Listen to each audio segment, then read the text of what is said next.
Open the safe now. Move. I'm sorry, everyone, but I need the contents in the box to save my only daughter, and I don't wish to hurt any. There is no law written for a mother watching her child die.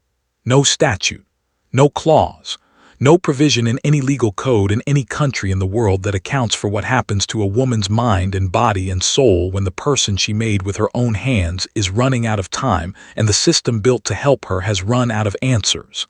There is no law for that. And so sometimes a mother writes her own. This is the story of Renata James. And what Renata James did on a Thursday night in November in Charlotte, North Carolina, and what it cost her, and what it saved. Zora James was 9 years old and had been on the cardiac transplant waiting list for 14 months when the call did not come.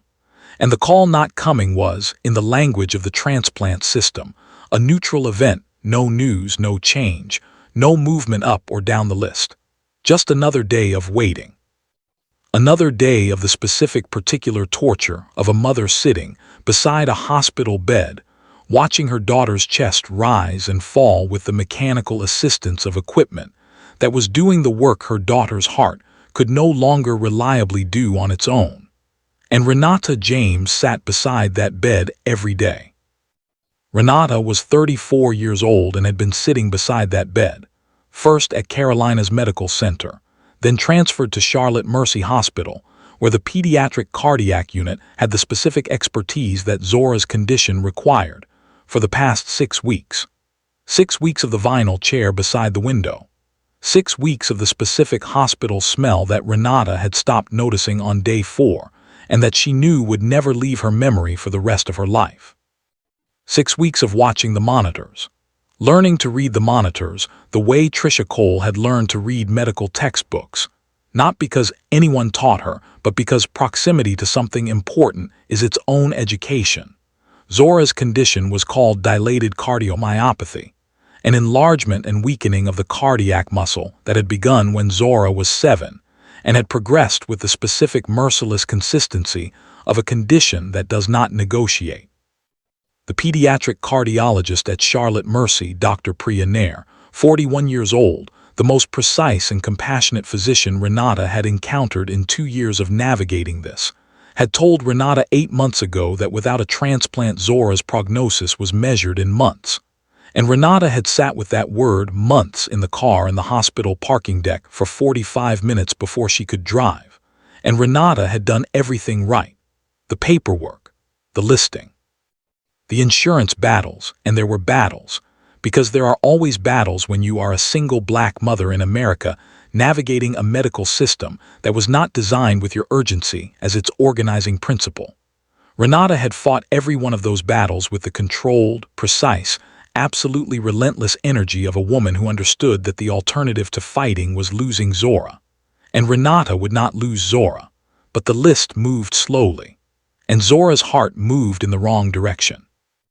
And on the Thursday evening in November that this story is about, Dr. Nair called Renata into her office and told her, in the careful, honest language of a doctor who respects the person she is speaking to enough to say the true thing clearly, that Zora's deterioration had accelerated in the past week, and that without a transplant in the next 72 hours the outcome was, and Dr. Nair paused here, because the word was enormous and she chose it with full awareness of its weight, terminal. And Renata said, 72 hours, and Dr. Nair said, yes. And Renata said, where are we on the list? And Dr. Nair said, 3rd, and the top 2 candidates are stable. There is no reason to expect them to decline in the next 72 hours. And Renata said, so we are waiting for someone to die so my daughter can live. And Dr. Nair said quietly, that is the nature of transplant medicine. Yes. And Renata said, and if nobody dies? And Dr. Nair said nothing. And Renata said, is there a heart, right now, available anywhere? And Dr. Nair said, there is a compatible heart at the Piedmont Regional Blood and Tissue Bank in Concord. It arrived this morning. It is allocated to the first candidate on the list, a 40-year-old man in Chapel Hill. His surgery is scheduled for tomorrow morning. And Renata said, is he critical? And Dr. Nair said, he is stable but declining. And Renata said, is my daughter dying faster than he is? And Dr. Nair was quiet for a moment, And Dr. Nair said, "Renata, I cannot," and Renata said, "Is she?" And Dr. Nair said, "Yes, measurably." And Renata sat in the chair across from Dr. Nair's desk for a moment. And Renata said, "Thank you for telling me the truth." And Renata stood up. And Renata walked out of the office. And Renata went to the bathroom on the third floor and locked the door and stood at the sink and looked at her face in the mirror for exactly 2 minutes. And then Renata washed her hands. And Renata dried them. And Renata walked back to Zora's room. And Renata sat beside her daughter. And Zora was asleep, the deep medicated sleep of a child whose body is conserving everything it has left. And Renata looked at Zora's face. The face she had memorized before Zora was born, traced with her fingertip in the dark of those first nights home from the hospital 9 years ago, the face that was the organizing fact of Renata's entire existence. And Renata took Zora's hand. And Renata said quietly, too quiet for the monitors, too quiet for the nurse at the station down the hall, too quiet for anyone but Zora and God in the specific vast silence of a mother's love, "I am going to get you that heart. I promise you." And then Renata kissed her daughter's forehead. And Renata picked up her bag. And Renata left the hospital.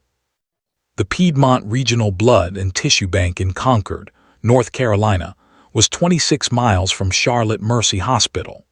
And Renata drove those 26 miles in 22 minutes on the Thursday night in November, with the specific focused calm of someone who has made a decision so complete that there is no longer anything to be afraid of, because fear requires uncertainty, and Renata had no uncertainty left. Renata had stopped at her apartment 15 minutes, in and out, before she drove to Concord. And from the apartment, Renata had taken 2 things. The first was a photograph of Zora from the kitchen windowsill, Zora at 7, before the diagnosis, standing in the backyard of her grandmother's house in Greensboro, with her arms spread wide and her head back, and the specific total joy of a child who has not yet learned that joy requires conservation. And Renata put the photograph in her jacket pocket. And the second thing Renata took from the apartment was a gun. A Glock 19, licensed, purchased 4 years ago when Renata was working late shifts at the distribution warehouse on the south side, and the parking lot had had 3 incidents in 2 months. Licensed, registered, never fired outside of the range where Renata had learned to use it with the same methodical thoroughness she brought to everything. And Renata put the gun in her bag. And Renata drove to Concord. The Piedmont Regional Blood and Tissue Bank occupied a low institutional building on the eastern edge of the Concord Industrial District, single-story, brick, the specific anonymity of a building that performs an essential function and has never needed to announce itself because the people who need it know where it is. The parking lot was half full at 9:40 p.m. And the building's main entrance was lit and staffed. Renata could see through the glass doors a reception desk with a woman in scrubs, a security guard seated to the right of the entrance, the corridor beyond stretching back into the building's fluorescent interior. And Renata sat in the parking lot for 3 minutes. And Renata took the photograph of Zora out of her jacket pocket. And Renata looked at it. And Renata put it back. And Renata got out of the car. What happened inside the Piedmont Regional Blood and Tissue Bank between 9:43 and 10:17 p.m. on that Thursday night was documented in the subsequent police report, the security footage reviewed by investigators, and the accounts of the 3 employees present. And what those accounts agreed on was this: a woman entered the facility, produced a firearm at the reception desk, identified herself by name, Renata James. She said her name clearly. She did not try to hide who she was and stated that she needed the pediatric cardiac tissue designated for the Charlotte Mercy transplant case. She was calm. She did not threaten anyone with physical harm. She told the security guard to sit down and stay seated, and he did. She told the receptionist to take her to the tissue storage unit, and the receptionist, whose name was Angela Dorsey and who was 28 years old, and who said afterward in her statement that the woman with the gun was the most controlled and specific person she had ever encountered in a frightening situation, took Renata to the storage unit. And Renata took the heart. In the transport container it had arrived in, properly sealed, properly iced, the specific clinical package of a human organ preserved for transfer. And Renata walked back through the facility to the entrance. And Renata said to Angela Dorsey at the door, "I am sorry I frightened you." And Renata meant it. And Renata walked out. And Renata drove back to Charlotte. Dr. Priya Nair received the call from Charlotte Mercy's security desk at 10:41 p.m. And the call told her that a woman was at the hospital's main entrance asking to speak to her. And the woman had a transport container. And the woman had identified herself as Renata James. And the woman had a gun. And Dr. Nair, who had been in the on-call room since Renata left her office, and who had spent those hours in the specific suspended state of a physician who has delivered a verdict she cannot reverse and is now waiting for time to confirm it, stood up from the cot and put on her coat. And Dr. Nair said to the security desk, "Do not call the police yet. I am coming down." And Dr. Nair walked down 4 floors to the main entrance. And Dr. Nair pushed through the glass doors. And Renata was standing at the bottom of the entrance steps in the November cold with the transport container in both hands and the gun visible at her side. Not raised, not pointed, just present, just there. The way Renata carried everything she had with her that night as a fact, not a threat. And Dr. Nair stopped at the top of the steps. And Dr. Nair looked at the transport container. And Dr. Nair said, "Renata." And Renata said, "It is compatible. You know it is compatible. You told me the allocation." And Dr. Nair said, "What you have done tonight is," and Renata said, "I know what I have done tonight." And Renata said, "I need you to save my daughter." And Dr. Nair said, "If I do this," and Renata said, "I know." And Dr. Nair said, "You understand what happens after?" And Renata said, "Yes." And Renata looked at Dr. Nair with the expression of a woman who has gone past the edge of every ordinary calculation and arrived at the place where there is only one number, and the number is her daughter. And Renata said, "Please." And Dr. Nair stood at the top of the steps in the November cold and looked at this woman. And Dr. Nair thought about the 40-year-old man in Chapel Hill whose surgery was scheduled for tomorrow morning. And Dr. Nair thought about Zora James in the bed upstairs with 72 hours and the clock already running.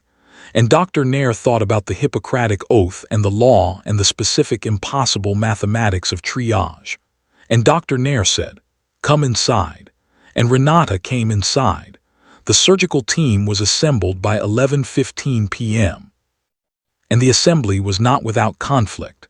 The surgical coordinator, a man named Dr. Walsh, 52 years old and the most procedurally rigid person on the hospital's senior staff, told Dr. Nair in the corridor outside the surgical suite that what they were doing was criminal facilitation of a felony and that he was calling hospital legal immediately.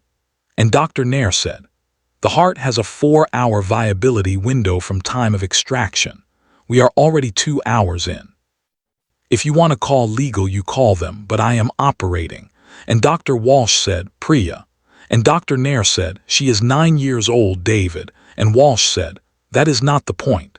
And Dr. Nair said, "That is exactly the point." And Dr. Nair walked into the surgical suite, and Renata was in the family waiting room on the 4th floor. Not the comfortable waiting room, the smaller one, the one without the television, the one that families were placed in when the situation required a degree of separation from the ordinary waiting room population. And a security guard was positioned outside the door. And Renata's gun had been placed in a sealed evidence bag by the hospital security chief, not by police, because Dr. Nair had asked for 20 minutes before the police were called, and the security chief, a man named Officer Ray Tillman who had 2 daughters of his own, and who had looked at Renata's face when she came through the entrance and had understood something about what he was looking at, had given her those 20 minutes. And those 20 minutes became 30, and those 30 became 60.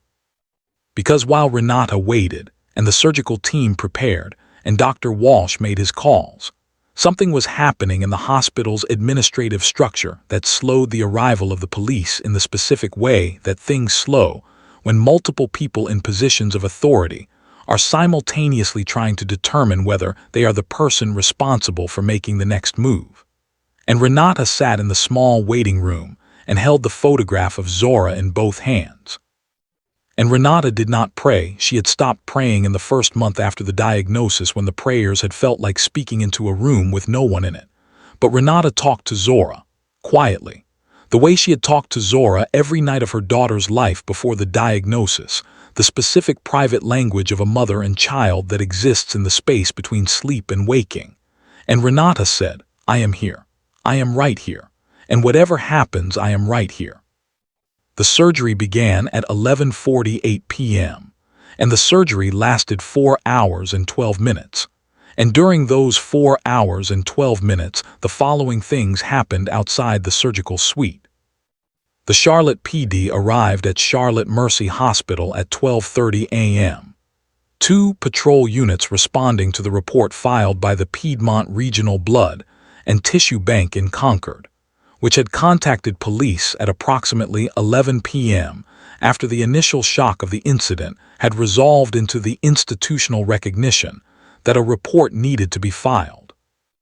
And the 2 patrol units were met at the hospital entrance by Officer Ray Tillman, who told them that the situation was contained and that the individual involved was in a secure waiting room, and that a surgical procedure was currently underway that had a direct bearing on the situation, and that he was requesting that they hold their position until he could brief a supervisor. And the patrol officers called their supervisor.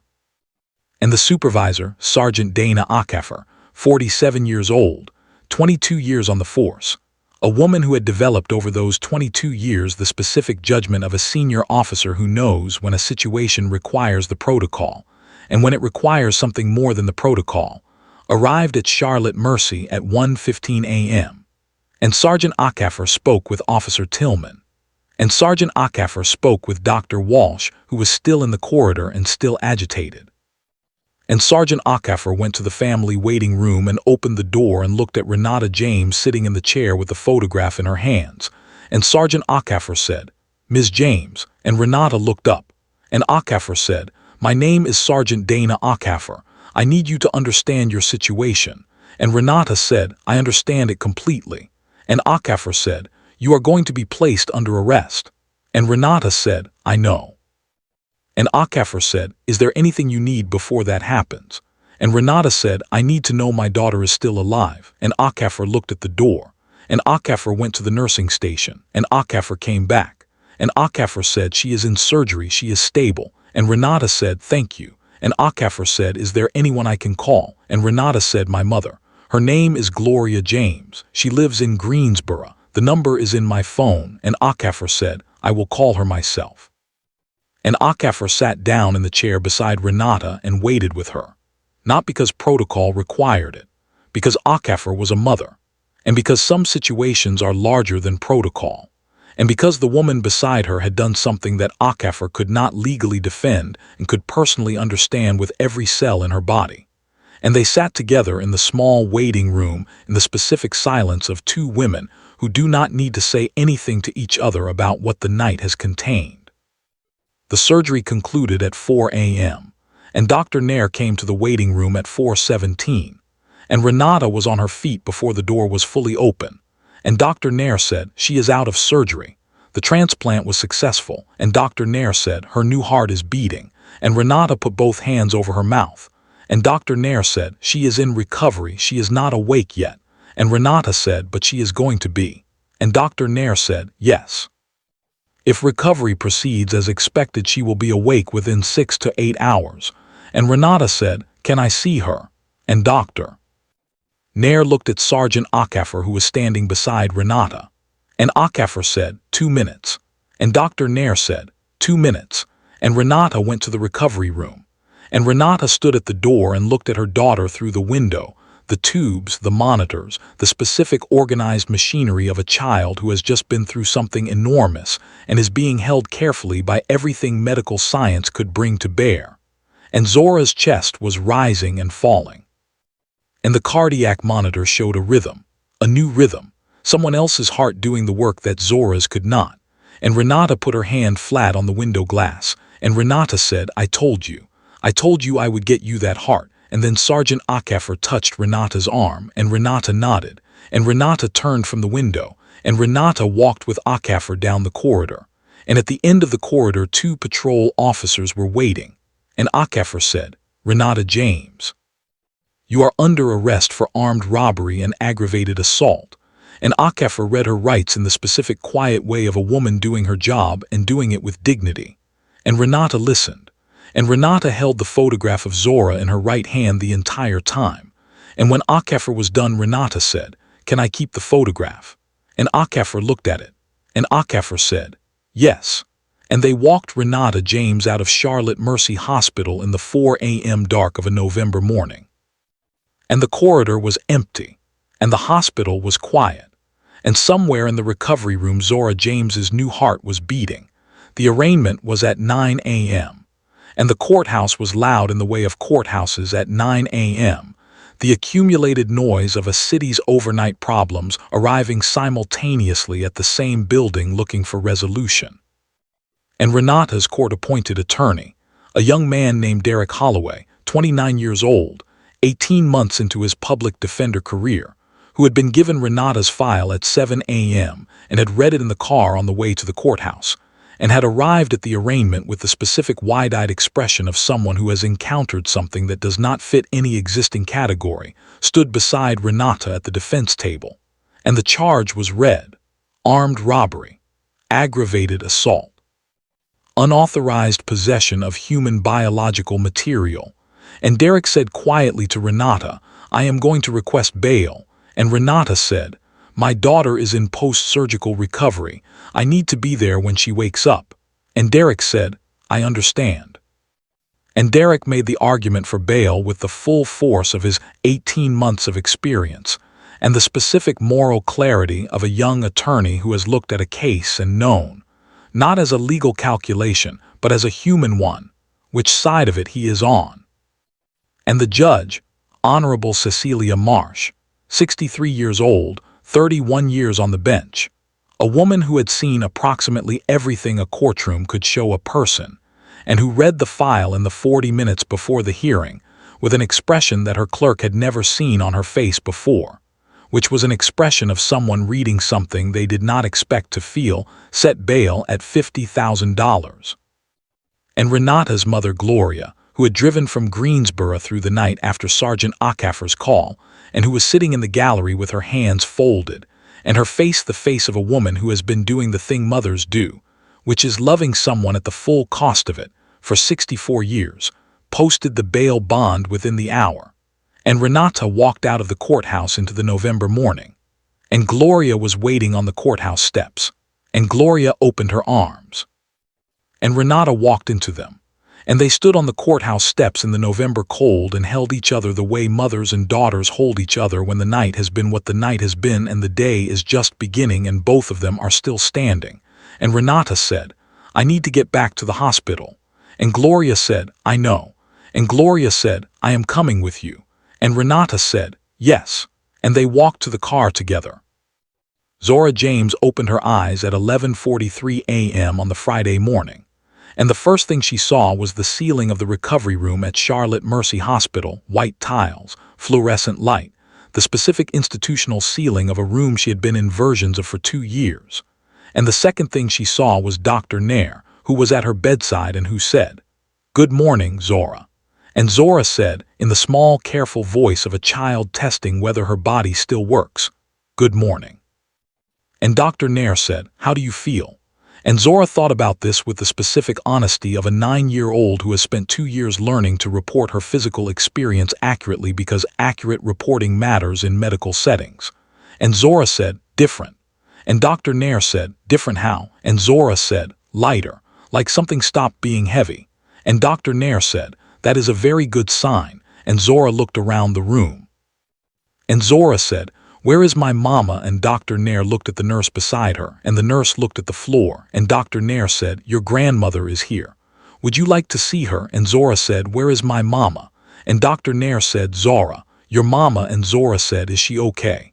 And Dr. Nair said, "She is okay. She is safe, but she cannot be here right now." And Zora said, "Why?"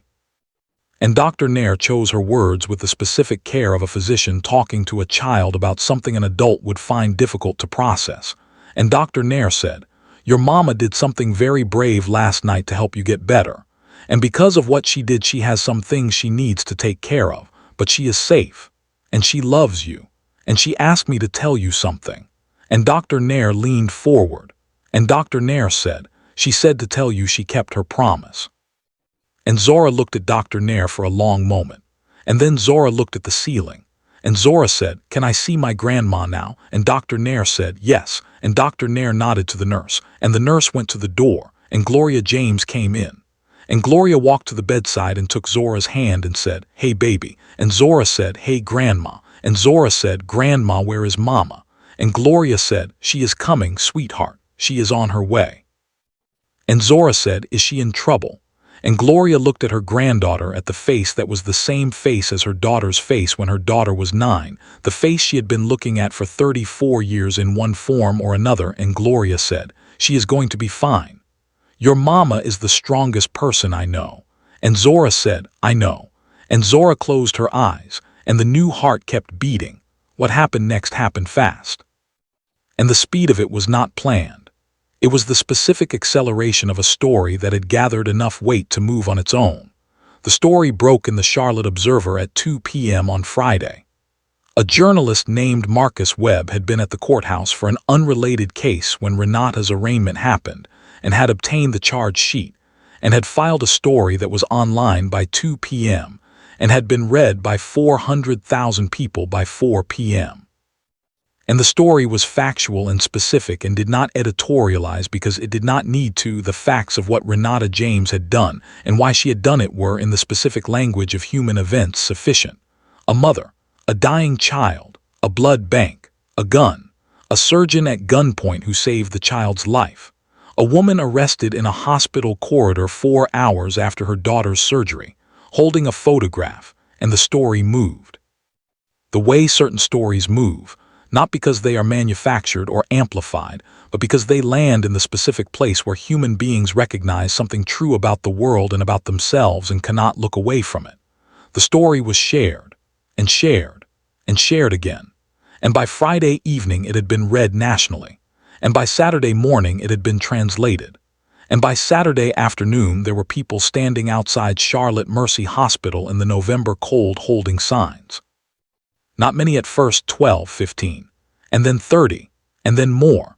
The signs said different things. Some said, free Renata. Some said, what would you do? Some said nothing, just photographs of Zora printed from the social media posts that Gloria had been making from the waiting room since Friday morning. Photographs of Zora with her arms spread wide in the backyard in Greensboro. And inside Charlotte Mercy Hospital, in a room on the 4th floor, Zora James was getting stronger. Her new heart was finding its rhythm. Dr. Nair checked her twice daily and reported each time that the recovery was proceeding exceptionally. And Zora asked about her mother every time Dr. Nair came. And Dr. Nair said the same thing every time. She is safe. She is coming. And Zora said, tell her I am okay. And Dr. Nair said, she knows. And Derek Holloway, Renata's court-appointed attorney, was no longer alone. By Saturday afternoon, 3 senior attorneys from 2 of Charlotte's most prominent civil rights law firms had called his number, obtained from the public defender's office directory, and offered their services pro bono. And Derek, who was 29 years old and 18 months into his career, said to the first one, I am not stepping aside. I am staying on this case. And the attorney said, we are not asking you to step aside. We are asking to stand beside you. And Derek said, all right then. And the DA's office was quiet in the way that offices go quiet when the ground has shifted and the people inside them are recalibrating. And the recalibration was visible in the specific way that institutional language changes when institutions feel the weight of public attention. The press releases became more careful, the statements more measured. The unnamed sources told journalists that the office was reviewing all aspects of the case and that the full circumstances were being taken into account. And Renata was at home. Under the terms of her bail, she could not be at the hospital. The hospital was listed as an associated location of the alleged criminal activity, and this restriction was the one that was hardest. Not the ankle monitor, not the reporting requirement, not the looming reality of a trial that could result in years of prison time. The hardest thing was that Zora was 4 miles away in a hospital bed with a new heart, and Renata could not go to her. And Renata sat in the apartment. And Renata sat with that. The bail restriction was modified by Judge Marsh on the following Monday morning, and the modification allowed Renata to visit Charlotte Mercy Hospital between the hours of 9 a.m. and 6 p.m. for the purpose of her daughter's medical care, subject to the supervision of a court-appointed officer. And the modification was granted in a hearing that lasted 11 minutes, and during which Judge Marsh said, looking at the paperwork in front of her with the expression of a woman who has served the law for 31 years and understands that the law is a tool and that tools serve purposes, and that the purpose of this tool in this moment was clear. The court finds that restricting the defendant's access to her minor child during the child's post-surgical recovery serves no compelling state interest.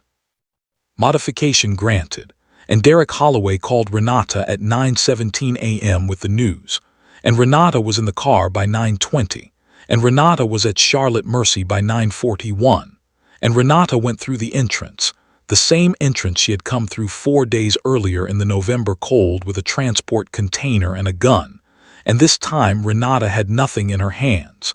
And Renata took the elevator to the 4th floor, and Renata walked down the corridor. And Renata knocked on the door of room 412 and a small voice said, "Come in." And Renata opened the door, and Zora was sitting up in the bed, still connected to monitors, still with the careful, organized presence of medical equipment doing its work, but sitting up, eyes open, the specific alert brightness of a child who is coming back to herself after something enormous. And Zora looked at the door, and Zora looked at Renata, and Zora said, "Mama."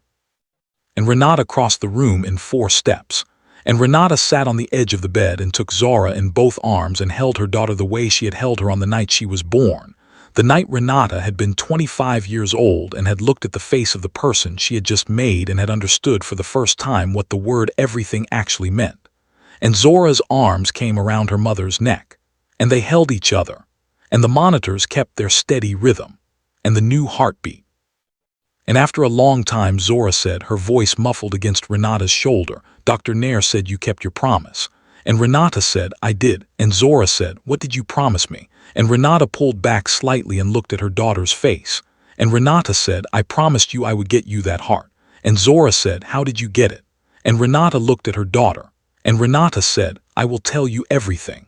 When you are older and stronger and when we have more time than we have right now." And Zora said, "Tell me one thing now." And Renata said, "One thing." And Zora said, "Were you scared?" And Renata thought about the parking lot in Concord, the photograph in her pocket, the gun in her bag, the transport container in her hands, the hospital steps, the recovery room window, and Renata said, "No." And Renata said, "I was your mother." And that was bigger than scared, and Zora leaned back against her mother, and Renata held her. And outside the window of room 412, Charlotte was doing what cities do on November mornings, moving, breathing, the ordinary, extraordinary business of a place full of people going about their lives. And 4 floors below the entrance where Renata had arrived 4 days ago with everything she had, a small group of people were still standing with their signs in the November cold. Not many, but there. The trial of Renata James lasted 9 days, and the jury deliberated for 11 hours. And the jury returned a verdict that the legal community in Charlotte described as unexpected, and that anyone who had read Marcus Webb's story in the Charlotte Observer and had sat with the specific facts of what Renata James had done, and why she had done it, described as the only possible verdict. Not guilty on the charge of aggravated assault, the jury found that no assault had occurred within the legal definition. Guilty on the charge of armed robbery, because Renata had taken property that was not hers with a firearm, and the jury found that the law was the law. But Judge Marsh, at sentencing, looked at the guilty verdict and looked at Renata James standing at the defense table and looked at the gallery, which contained Gloria James and Derek Holloway and the 3 pro bono attorneys and Dr. Priya Nair and Sergeant Dana Ockhafer sitting in the same row, and Zora James, 10 years old now, 3 months post-surgery, sitting between her grandmother and Dr. Nair with the specific straight-backed attentiveness of a child who understands that what is happening in this room matters.